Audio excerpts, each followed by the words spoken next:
Guys, welcome back to my channel. It's Morgan. So hi guys, how are you doing today? Let me see, right now it is 9:59 in the morning, so it's almost 10. My first class today is at 11. I'm in college right now, so I have to kind of make this quick so that I can get over there. But today I thought it'd be really cool if we did some Kindle Unlimited book recommendations. It's actually really funny because I don't even currently have Kindle Unlimited, but I did go on Kindle and I was looking at all the books that they offered on their Kindle Unlimited, and I was like, okay, this sounds good, or this is good, and I made just a quick little short list for you guys. And also, if you guys have heard of these books, or if you guys have read these books, let me know what you thought of them down below, because these books are already on my radar. I just haven't picked them up, but knowing that they're popular and knowing that they interest me makes me want to recommend them to you. Okay, so let's start. Super unnecessary, but let me grab my Kindle to show you my Kindle.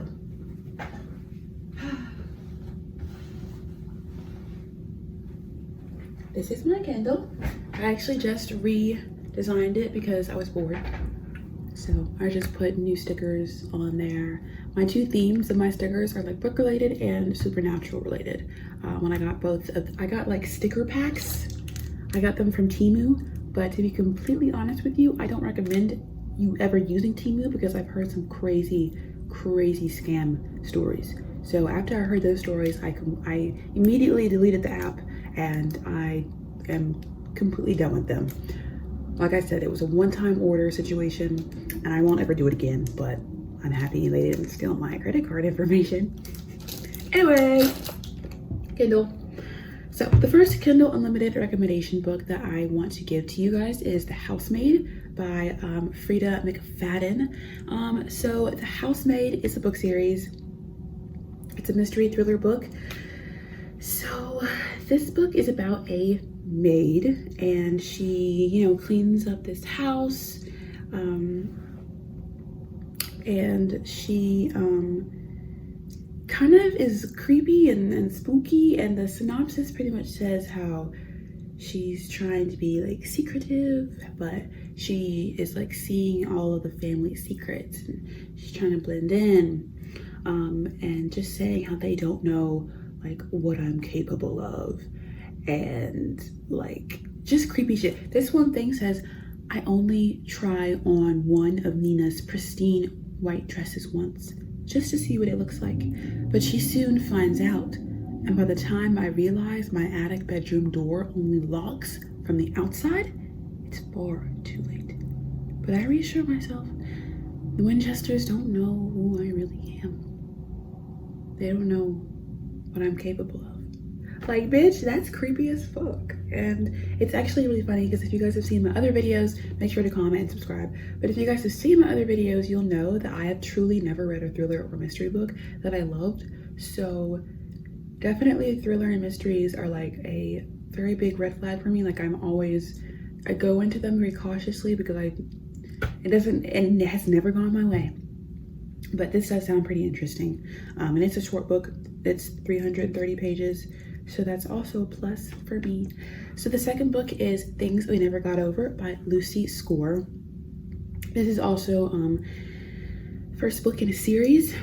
So this is a contemporary romance book. And this is what it says.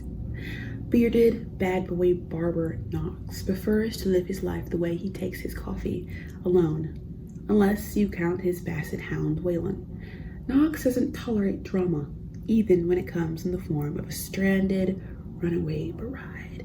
So I am also not into like rom-com-y kind of books, and I'm not really sure. I don't think this is super rom-com-y. When I say like rom-com, I mean like corny and like funny and like like that's not my kind of romance. My kind of romance is dark, and it's not dark in the sense of like smut, like not even that.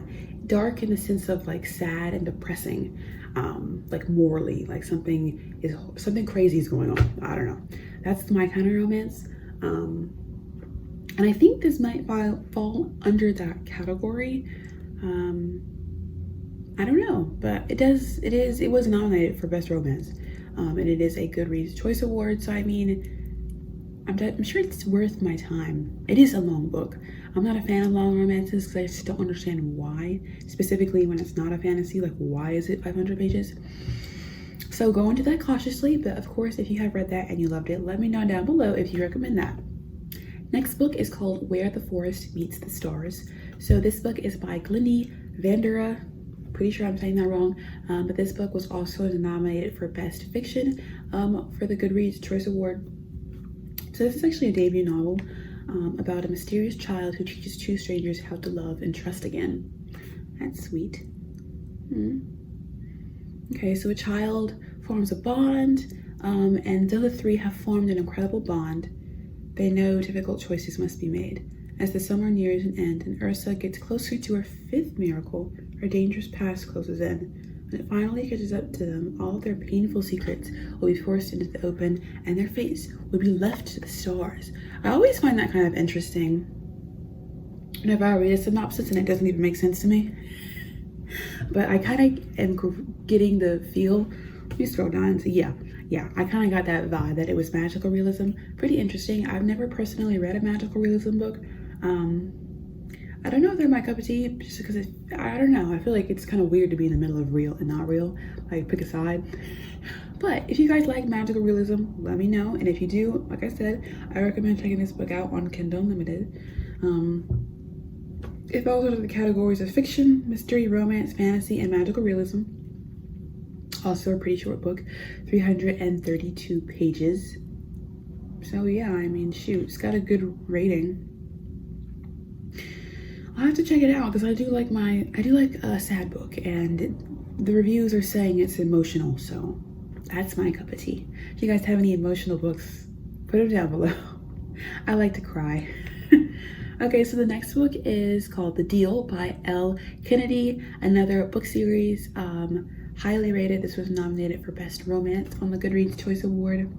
The genres are romance, new adult, and sports romance in college. Very interesting. I don't think I've ever read, I haven't read a lot of romance books, but like the ones I read, I've never read like a sports romance or like a college setting romance. Okay, so she's about to make a deal with a college bad boy. She finally found someone who turns her on. Oh, okay, so she wants to get her crush's attention. She has to make him notice, even if it means tutoring the annoying captain of the hockey team in exchange for a pretend date. Oh, so it's like a fake dating. She wants the attention of somebody else, but I assume the person that she ends up fake dating, she's actually gonna fall for. That sounds cute. I had to say, the cover of this book is so promiscuous, like, ooh. I wonder if there's like, if they sell any other kind of copy, because that is so out there. It's actually really pretty, but like, no, it's a pass for me. What are you doing? Okay, so the next book is House Rules by Jodi Picoult. I actually personally read this book about a month ago. I will say, if you are a fan of Jodi Picoult's books, if you like books that are that have like the setting of crime, or you like courtroom settings, I recommend this book. This is like fiction, mystery, contemporary. Our main character is on the autistic spectrum. Adult fiction drama. So I did read this. I actually gave it a 3 stars, and the only reason I gave it a 3 stars, well, I guess there's 2 reasons. 1, the ending, and 2, it was too long. But I feel like certain people would like it more than I did. And so this book is about a boy. He's a teenager. I think he's 18. Yeah, so he's 18. He's on the autism spectrum, and he's obsessed with forensic science. And like literally in his free time, he'll make fake crime scenes and like ask his mom and ask his brother to like try to figure out who did it. Like he's like obsessed to that kind of point. And so his obsession kind of grows, and he starts he buys a police scanner, and he starts going to crime scenes that he hears on the scanner just so he can see forensic science in action and see them like use that in real time. And so someone that he knows ends up dead, and he is somehow interconnected with that murder in some way, somehow.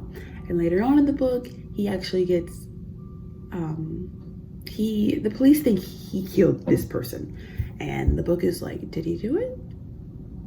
Did he kill her? So that's kind of the book. Like I said, I do recommend it. Please give it a try. I love Jodi Picoult, so I'm always willing to try her books.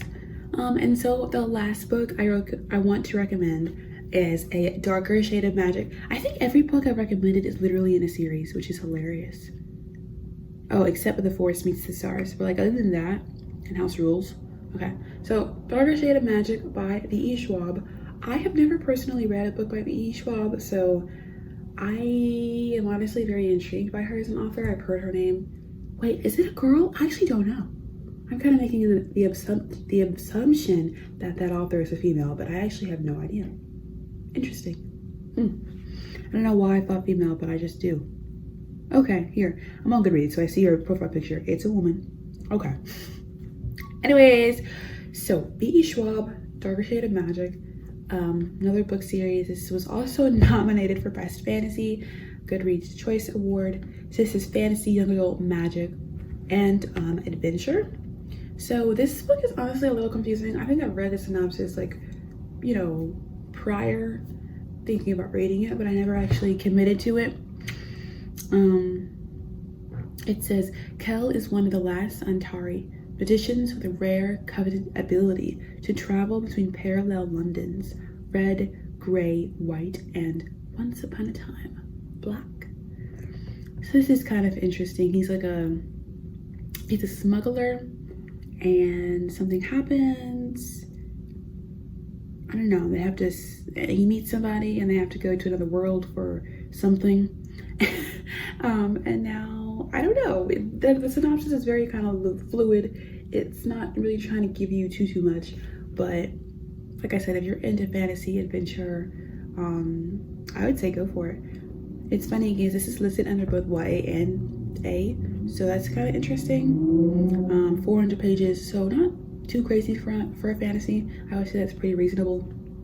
But like I said, guys, let me know down below if you have read these books, what you guys think of them, if you think I should pick up these books, because like I said, they have been on my radar, and it's pretty cool to know that they are on, Kindle Unlimited for those who have it.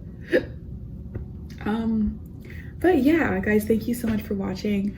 I hope you enjoyed this video, and I do have a video on my Kindle of me like unboxing it and kind of reviewing it, so go check out that video if you'd like. Let's see, sidebar, I am currently reading Red Sister and I am reading The Book Thief. Honestly, both of those books have been pretty slow for me. I don't know, I'm trying to push through because like I'm trying to get through with these books, you know what I mean? And on Red Sister, I'm already 20% in it, and I just don't think I hate it enough to stop reading it. Like I feel like I just need to continue. And on Book Thief, I just would rather have the audiobook, and I'm reading for it on Libby. So that's what's going on with me and my reading. But yeah, guys, bye.